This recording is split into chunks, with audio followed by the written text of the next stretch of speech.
Hello everybody, welcome back to my channel. Okay, today I've got a very simple tutorial for you. I realized as I was making my project, and someone quite nicely pointed out to me yesterday, that when I do the magic circle, it is a bit tricky, and I do actually state that on my videos when I'm making it, that it is a bit tricky to do, and I do give an alternative of how you can start when you working in a project in the middle. Now I think it's best if I do this little video individually, as I've done initially 3 videos on how to chain, how to hold the crochet hook, how to do single crochet, half double crochet, double crochet, individual videos, so that when my lovely people decide to try and make the items that I'm making, that if they struggle, they can revert back to those videos and have a quick look, practice them, and then come back to the tutorial. So I think I will do one now just for the magic loop, and to give you the alternative as well as to what to do if you cannot do the magic loop. So the first one is a very easy option. So I've just got some DK yarn here, and I'm going to use a 5mm crochet hook. I will try and do this quite zoomed in, and also to show you. So I'll just put it a little bit up, and then I'll put my hand up should I need to. Right, so to do a slip knot, and I've showed you how to do this in the chaining video, but I'll do it here very slowly. So everyone has their own method to do a slip knot, to the starting point before you make any chain, but I will show you mine, which is similar to the magic circle, but I always hold my yarn here, and then I wrap it around to the back, okay, and then I grab the loop, pinch my work there, and then just pull both strands, and then you can pull the longer one to tighten it up. I'll show you that again. Yarn over, put it to the back, grab your hook and grab your loop there. Then you get something like this if you just let go gently, and then you can pull both. That's the beginning of any chain. So the alternative here to the magic circle is this: chain 4. Now I've chained 4, but you can, depending on the project that you're doing and what it is that you're putting it into the loop. So if you're doing, say, 12 double crochets, then do 5 loops or 4 loops, okay? If you're doing single crochets into a loop, you can go with 3 or 4, because you don't really need that much of a loop to put the single crochets in. So it depends on the stitch that you're doing. So if I start a project and I say double crochet, go to do 4 or 5, and then do exactly what I'm doing into my magic loop. If I'm starting with single crochet, then the same, do 3 or 4. And what you need to do is just grab your hook and go into the very first loop there, and then pull your yarn through, okay? And you get this little, before we join anything up, you get this little thing here. If you can maybe put your finger there so you know. And then pull across your slip stitching to form this loop. So let me just grab a needle if I can show you what you've done. It's a bit tricky to see, but there's your loop in there. Here, you see?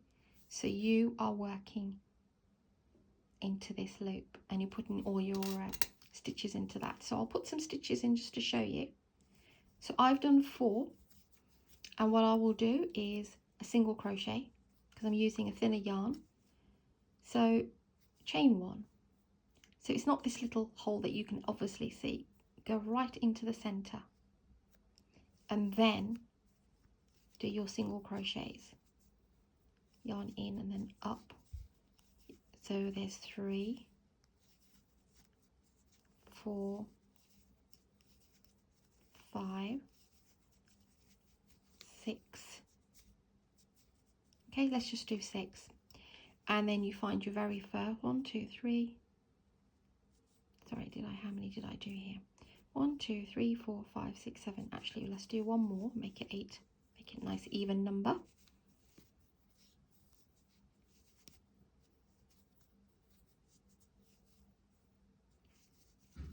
Sorry, little tail's getting in the way.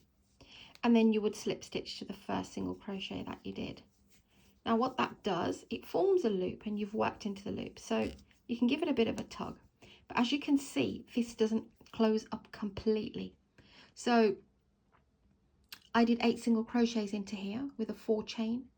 Maybe I could have tried a 3, but I deliberately did a 4 so you can actually see me working into the loop, okay?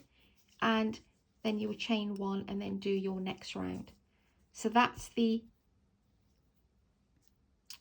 magic, sorry, the making the loop with the stitches. I'll just cut a bit of yarn. I'll just leave that here so you can see. And I'll use the same yarn to show you how to do the magic circle. So the magic circle is exactly the same as well. Hold your yarn, wrap it over and put it to the back.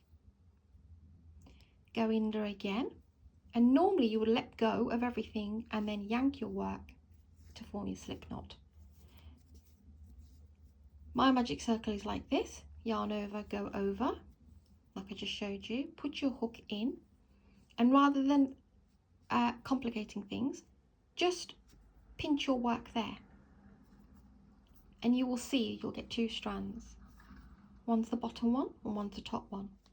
So just hold it like this and just chain 1 immediately, and that forms a magic circle. And what that allows you to do is to close the work in. So I'll show you one more time and then we'll do this 8 single crochets.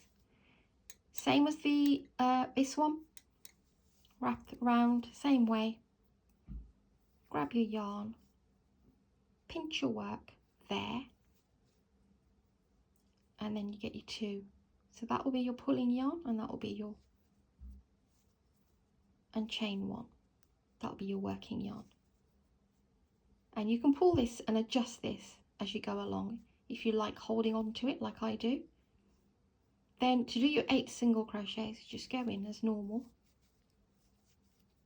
2, 3, 4, 5, 6, 7 and 8. So as you can see, we've closed this one up by forming the loop with the stitches. Now what the magic circle, which allows you to do, is that once you've got your 8 single crochets here, you pull at the smaller yarn, shorter yarn. Don't yank it completely, and single crochet into the first, sorry, slip stitch into the first single crochet here, as you would to close off your work. But what that, just chain 1 so I don't lose it, and then what that allows you to do is that you can still pull that yarn. You can see there's a little bit of a tiny bit of a hole, but this one gives you a complete closure. So that's the difference between a stitches loop with stitches and one with a magic circle. So these are your 2. I won't snip that one, it'll be wasted yarn. But yeah, so mind the squeaky arm, do apologise. So you did 5 stitches, worked in. You can still give this a tug at the back, but sometimes you can get a tiny hole. But you've got this extra, and you can weave in if you want to, yeah? If you want to, you know, close it off completely from the back, it's entirely up to you. And then this is the one with the magic, so you can give it a good tug and it closes down. So these are your 2 options, okay? Hope I've explained this If you still have any problems, please do give me a message down below, and I can try and explain it to you again. You can actually put me in slow motion if I'm still that little bit too fast. I really do try to slow it down for you, but these are, they work out the same size. If you prefer that, go for that. I always do this, but that's because, you know, I've just done millions of magic circles, so you know, it's just a bit more comfortable doing it. So thank you for watching this tutorial. I got up nice and early to do this one for you, so I will upload this for you to have a look at. And when I do my tutorials, if you're, like I said, if you're about to embark on it and still not 100% sure, because you really can follow my tutorials. You can slow me down, and if you get stuck, go back to the smaller videos.